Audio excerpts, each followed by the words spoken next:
अंगारकी चतुर्थी निमित्त मुंबईतल्या सिद्धिविनायक मंदिरात सकाळपासून भक्तांची गर्दी। मंदिर व्यवस्थापन समितीकडून महापूजेसह विविध कार्यक्रमांचं आयोजन। अंगारकी चतुर्थी निमित्त अष्टविनायकांपैकी एक असलेल्या ओझरच्या विघ्नहर्त्यासमोर झेंडूसह आंबा आणि केळीच्या महाप्रसादाची सजावट। सकाळपासूनच भाविकांची दर्शनासाठी गर्दी।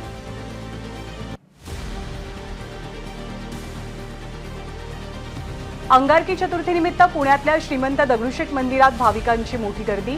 बाप्पाला सोन्याचे दागिने परिधान करण्यात आलेत आणि गाभाऱ्याला आकर्षक फुलांची आरास करण्यात आली आहे।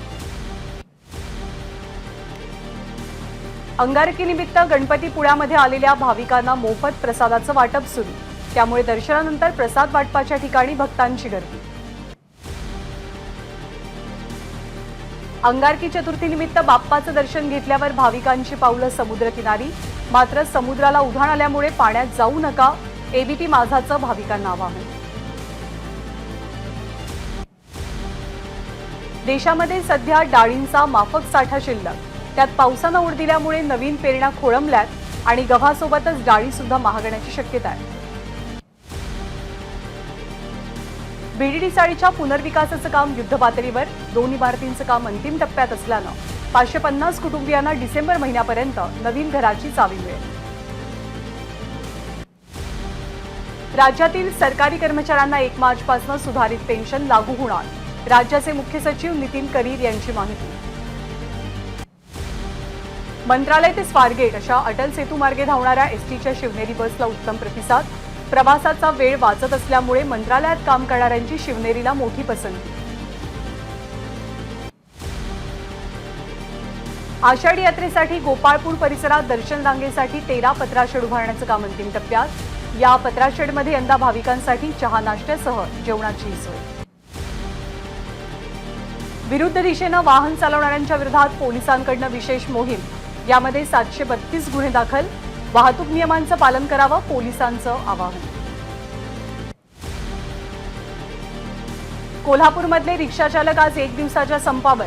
परवाना नूतनीकरणाला विलंब झाल्यास दररोज 50 रुपये दंड आकारण्याच्या निर्णयाविरोधात 16,000 रिक्षाचालकांचा संप।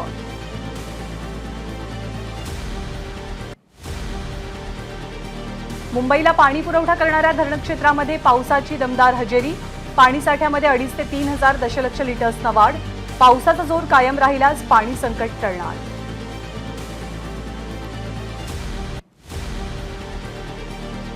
नागपूर शहरामध्ये जवळपास 8,000 खासगी स्कूल व्हॅन विनापरवाना धावत असल्याचं समोर, तर 485 स्कूल बसेसकडे फिटनेस सर्टिफिकेट नसल्यानं दुर्घटना घडल्यास जबाबदार कोण असा सवाल।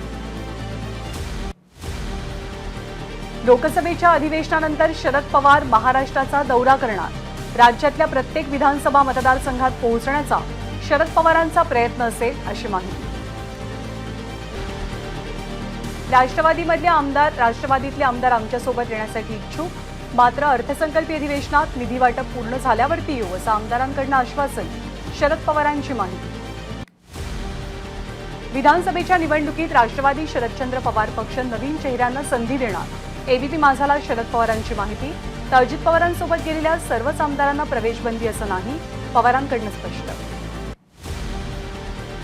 तर शरद पवारांचं वक्तव्य केवळ संभ्रम निर्माण करण्यासाठी। राष्ट्रवादीचे आमदार अमोल मिटकरींची प्रतिक्रिया। तर अजित पवारांसोबतचं कुणीही शरद पवारांकडे जायला तयार नसल्यानं त्यांनी आता नव्या उमेदवारांची चाचपणी सुरू केली आहे, मिटकरींचं विधान।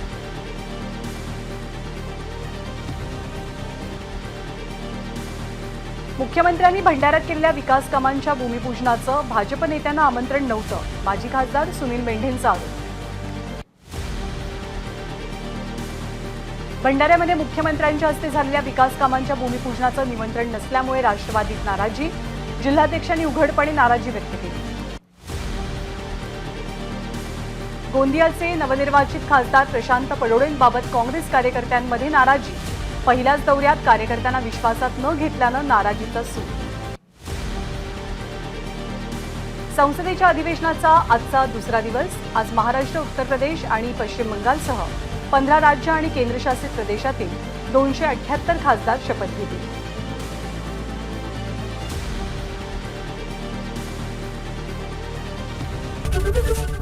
एबीपी माझा, उघडा डोळे बघा नीट।